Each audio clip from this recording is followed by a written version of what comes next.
मुंबई महापालिकेमध्ये सत्ताधारी आणि विरोधकांमध्ये आज चांगलीच जुंपल्याचं पाहायला मिळालं। पालिकेमध्ये विरोधकांकडून सत्ताधाऱ्यांच्या विरोधात जोरदार घोषणाबाजी करण्यात आली। महाविकास आघाडीतल्या नगरसेवकांकडून ही घोषणाबाजी करण्यात आल्याचं पाहायला मिळालं।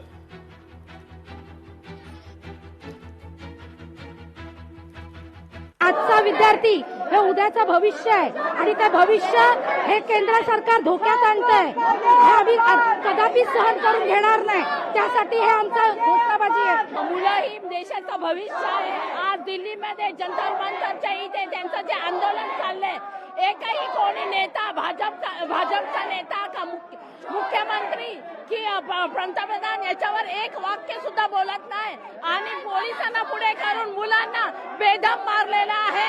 हे देशाचं भविष्य आहे, ही मुलं देशाचं भविष्य आहे आणि एकही शब्द बोलायला तयार नाही सरकार। आपल्या देशामध्ये एवढी मुलं मरण पावलेली आहेत या नीटच्या पेपर लीकमुळे। आम्ही एकच मागणी करत आहेत की धर्मेंद्र प्रधान इस्तीफा दो, मोदी सरकार जवाब दो, पण अजूनपर्यंत ही सरकार बोलायला तयार नाहीये।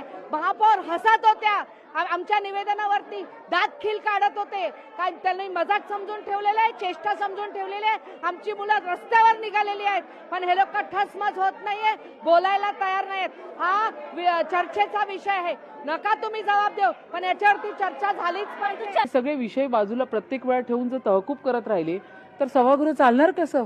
आता आपण पावसाळ्याच्या दिवसात आहोत, बरेच विषय पटलावरती आलेले आहेत, प्रत्येक विषय आपल्याला घ्यावे लागतात। त्यामुळे संपूर्ण मुंबईचं कामकाज, प्रशासनाचं कामकाज त्यामुळे थांबतं, ते मंजूर करावे लागतात आणि प्रत्येक वेळा तहकूब करून मग मी मुंबईचं कामकाज कसं चालवू?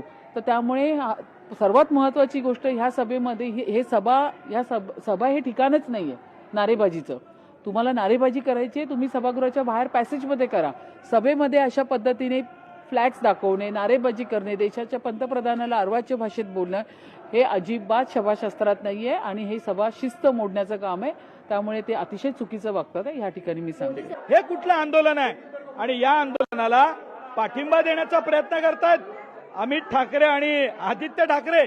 एवढी वाईट वेळ आली तुमच्यावर, अहो मातोश्रीवर आले नाही तर बोलणार नाही म्हणणारे उद्धव ठाकरे दिल्लीला गेले लोटांगण घालायला। अहो तुमची किती खालची पातळी आली। लढाई करा राजनीतिक, आम्ही तयार आहोत। आपण देशाच्या विरुद्ध बोलणाऱ्यांच्या स्टेजवर तुम्ही जाऊन उभे राहता, यापेक्षा दुसरं दुर्दैव नाही। आणि आज सभागृहात इन्शाल्लाह आणि त्याला उभाटाचे लोक समर्थन देतात। तुम्हाला नीटचा विरोध करायचा असेल करा, तुम्हाला सरकारचा विरोध असेल तर करा, परंतु देशाचा विरोध करू नका, भारताचा विरोध करू नका। ज्यांनी भारताकडे वाकड्या नजरेनं बघितलंय त्यांचा खात्मा झालेला आहे। हा 140 कोटीचे देशवासीय भारताचा अपमान कधी सहन करणार नाही। काँग्रेसने सभागृहामध्ये भारत तेरे तुकडे होंगे अशा घोषणा दिल्यानंतर यांना लाज वाटायला पाहिजे। काँग्रेसच्या नगरसेवकाने माफी मागितली पाहिजे, उभाटाच्या नगरसेवकाने माफी मागितली पाहिजे।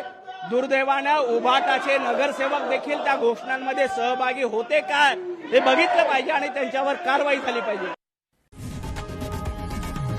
लोकशाही मराठी ऐका, पहा, जागरूक रहा।